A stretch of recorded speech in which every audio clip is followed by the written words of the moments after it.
muito obrigada a todos os convidados, né? Agora gostaríamos de dar início ao debate sobre as perspectivas e projeções para o gás não convencional no mundo. Por isso, gostaria de convidar a todos os convidados. Humberto, você, por favor, pode dar início ao debate e, na sequência, os demais convidados fiquem à vontade com perguntas, questionamentos e, por favor. Bom, obrigado pelas apresentações, achei fantásticas as exposições, as informações. Há pouco do que a Ana nos mostrou, eu tive a oportunidade de ver anteriormente, mas é tanta informação que foi bom ver de novo para poder capturar melhor tudo isso, excelente. O Silvio também trouxe para a gente ótimas informações. Na verdade, Silvio, eu tinha inúmeras perguntas para te fazer, mas eu acho que você respondeu quase todas na sua fala. Então, a gente pode se adiantar. Agora, uma coisa que você falou, Silvio, que me chama muito a atenção, sobre o aspecto de produção do não convencional.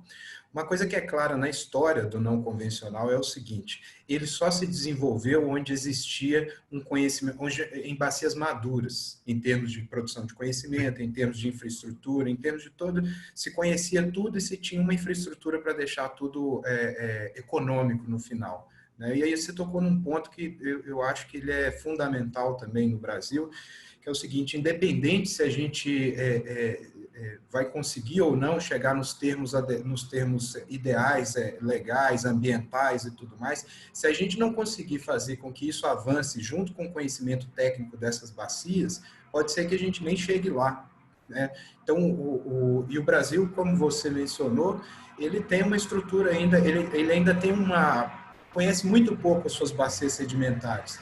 O Recôncavo ele tem uma grande vantagem sobre isso tudo, sobre várias outras bacias, porque ele tem um histórico de produção convencional enorme. O Parnaíba ele entrou nessa jogada há alguns anos, ele entrou na produção desses recursos, então o conhecimento está crescendo muito. E por ter esse histórico, eles também são áreas que também têm infraestrutura já preparada para poder ser adaptada a tudo isso.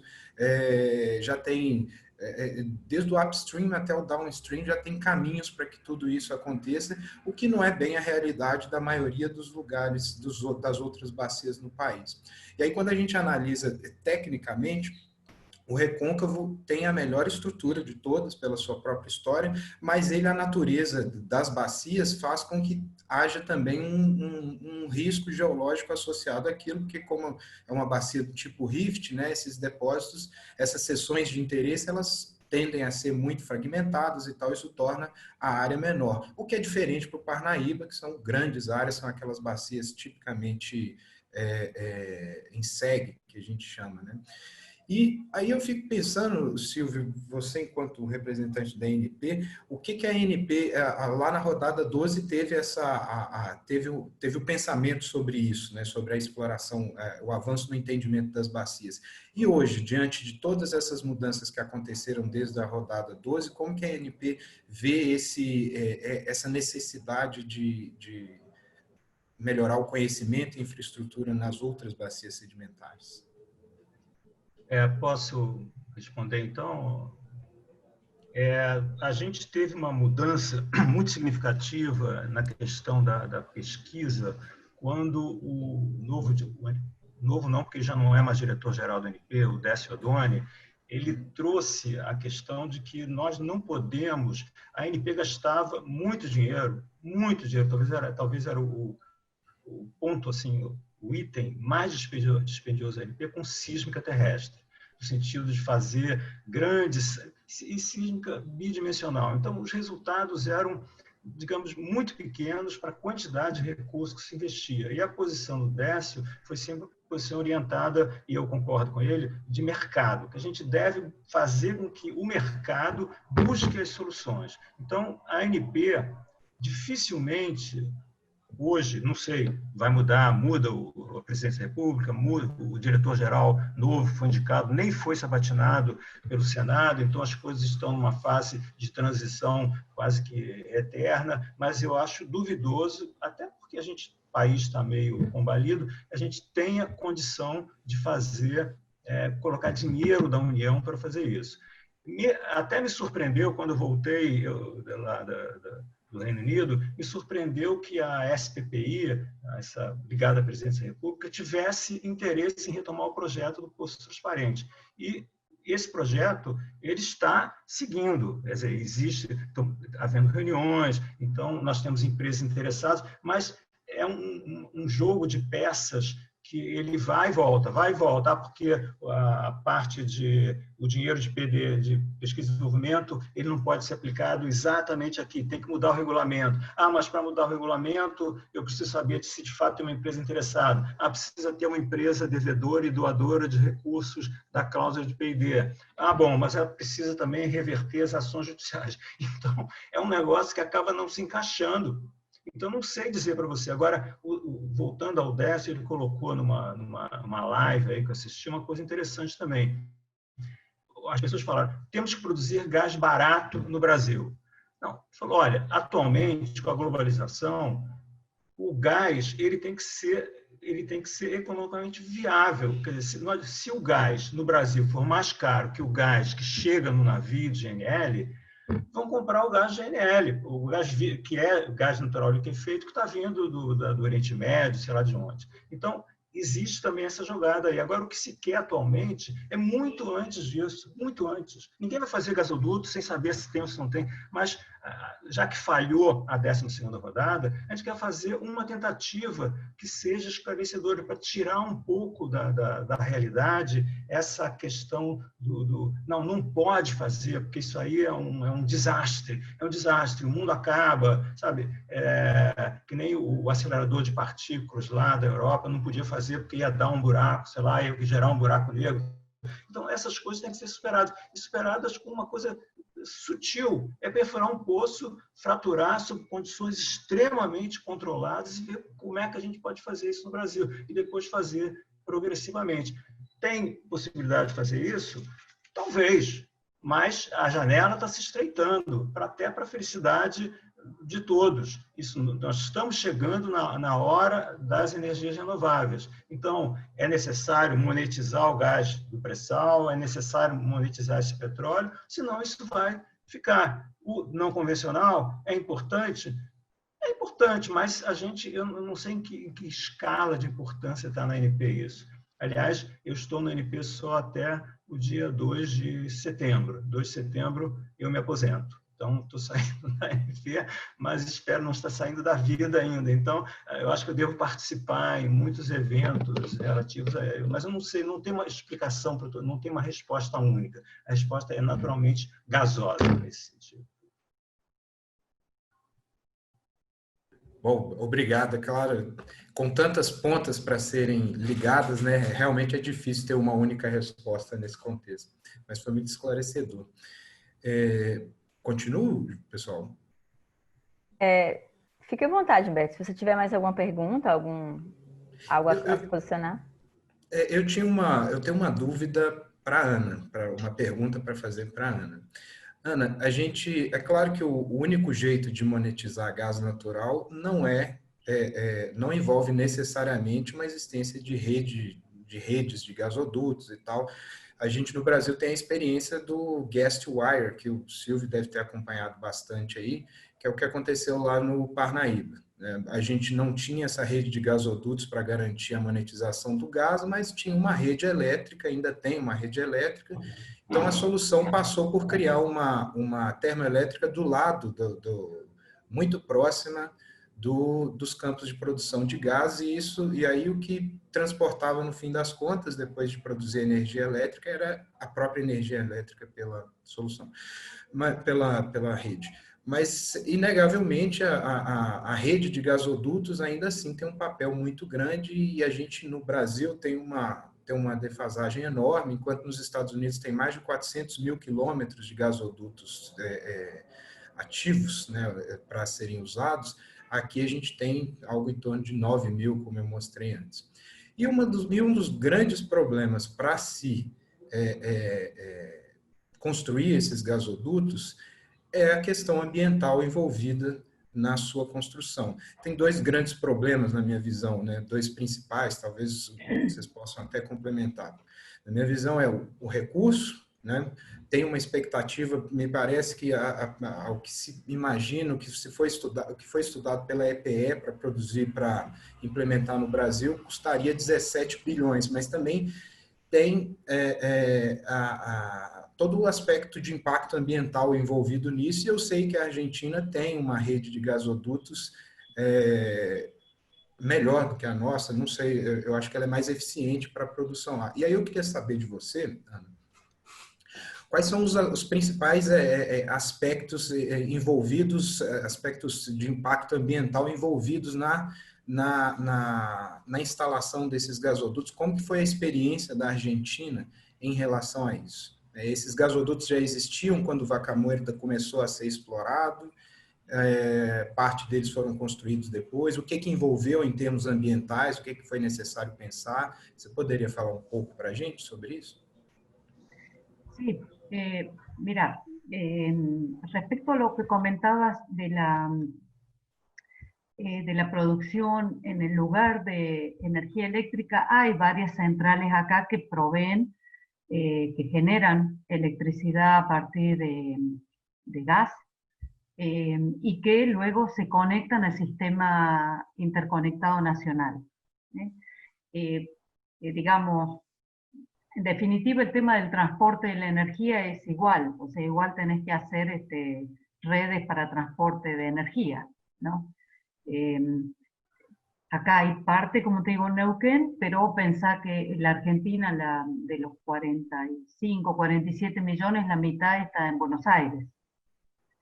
Por lo tanto, el consumo de energía hidroeléctrica, que en este país, bueno, es bastante, y la zona de Patagonia produce bastante, el transporte en gasoducto o vía cable, digamos, es para Buenos Aires la producción importante. Así que en Buenos Aires, la energía que se lleva a través de los gasoductos, gran parte se transforma en energía eléctrica. Los gasoductos ya existían, porque, digamos, la matriz, digamos, social de la energía es hidroeléctrica, tenemos un poco nuclear, muy poco, algo de carbón, bastante hidroeléctrica y, bueno, y gas. La red de gas llega prácticamente a todo el país. La idea era justamente, ya hace como 10 años, interconectar a todo el país con red de gas natural. También se han hecho algunos gasoductos, por ejemplo, a Chile, en algún momento que se producía anterior al desarrollo con Menem, por ejemplo, vendíamos gas a Chile, desde acá, desde la cuenca neuquina, así que se hicieron un par de gasoductos. Así que los gasoductos como medio de transporte existen hace mucho, digamos. Bueno, ahora hay varios proyectos de distribución y de, digamos, que parten de la cuenca neuquina para engancharse con la red nacional de gasoductos. Así que eso sigue en marcha. Y respecto a los impactos, bueno, digamos, creo que contestando un poco a lo que preguntaba Silvio, de qué hay de bueno, digamos que el conocimiento o la conciencia ambiental en estos 100 años de desarrollo del hidrocarburo ha mejorado muchísimo, ¿no? En gran cantidad, cuantitativamente, cualitativamente, acompañado por la tecnología, la conciencia ambiental. Entonces, digamos que hoy cualquier proyecto nuevo pasa a través de un montón de filtros, de estudios de todo tipo, modelaciones matemáticas, etcétera, etcétera, muestreos, todo lo que uno pueda querer. Entonces, los impactos, claro que hoy, los impactos que produce un gasoducto son mucho menores que los que producían hace 40 años. Eso seguro. Creo que la evolución ha sido en todo el mundo. Acá, hace 50 años, el flowback, digamos, el retorno siempre del agua salina, se tiraba al suelo o se tiraba al río. O sea, los impactos eran mucho mayores. La gente que transitaba en los yacimientos andaba a 150 kilómetros por hora, o sea que había muertes, morían bichos, bueno, hoy andan a 60 kilómetros velocidad máxima, todos parecen unas señoritas ahí adentro en los yacimientos, no matan animales, no comen animales salvajes, o sea, hemos aumentado un poco en droga, ahora sí tenemos problema de droga que antes era alcohol, pero la prostitución sigue igual. En fin, hay un cúmulo asociado a la producción hidrocarburífera que continúa, pero la conciencia ambiental me parece que, digamos, y la intención de un Estado de estar más presente, pero tampoco tiene los recursos para tener un control de las actividades. Por ejemplo, el consumo de agua es una declaración jurada de las empresas. O sea, es una declaración de buena voluntad y de honestidad entre caballeros. Consumo tanta agua. Bueno, el Estado no controla. Entonces, bueno, hay conciencia de que hay que controlar, pero el control es más o menos.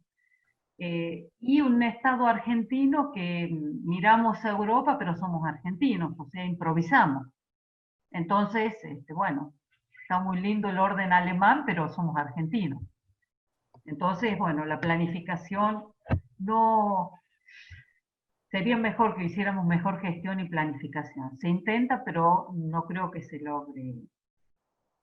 Entonces, bueno, digamos que creo que hay cosas mejores y creo que continuando con Silvio, o sea, de todo modo yo creo que uno no puede negar que la producción de hidrocarburos es una actividad contaminante, ¿no?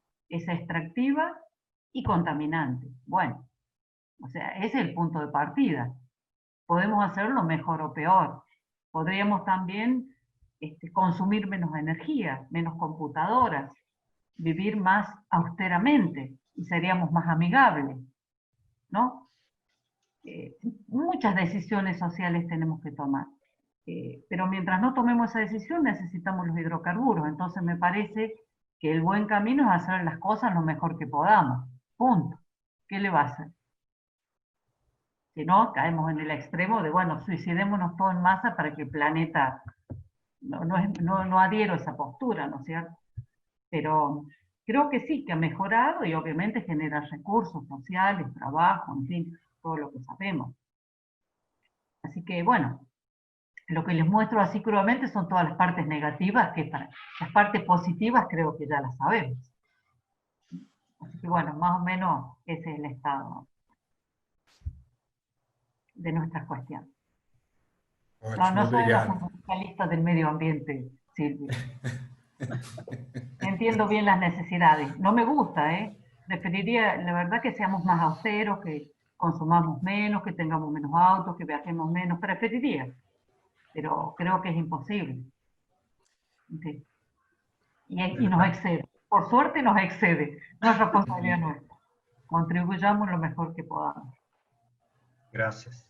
Y en ese sentido, la última cosita, creo que la propuesta del pozo transparente es una muy buena idea, porque creo que parte de los problemas ambientales fuertes, por lo menos acá, es el oscurantismo que hay en el Estado, en el manejo de los datos. Todo es turbio, todo es, ¿no? El ambiente, uy, no, hay que ocultar, ¿no? Si hay temblores, no hay temblores, si hay sismicidad o no, si hay posibilidad de que se contaminen los acuíferos, todo es.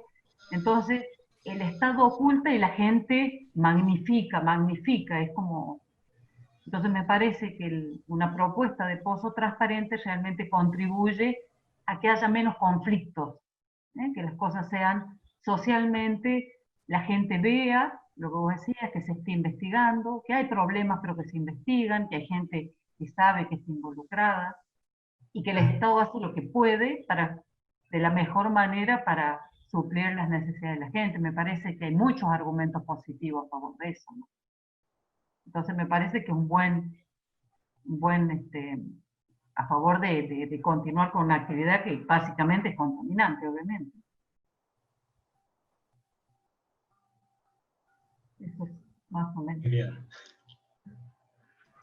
Gracias. ¿No? apesar de eu estar fechando um ciclo de 12 anos de Agência Nacional do Petróleo, eu entrei na agência na vaga de meio ambiente. Então, eu tentei me manter sempre com uma visão que por mim não haveria petróleo, não haveria gás, seríamos todos solares. Mas no órgão público você tem que entender que você não é uma ONG. Você precisa tratar de outros assuntos, compatibilizar coisas, como a Ana colocou muito bem também, dizendo que é necessário fazer o melhor possível. Mas, então, acho que eu achei muito interessante, com pouco tempo que a gente teve, eu, por mim, ficaria aqui mais umas 2 horas conversando,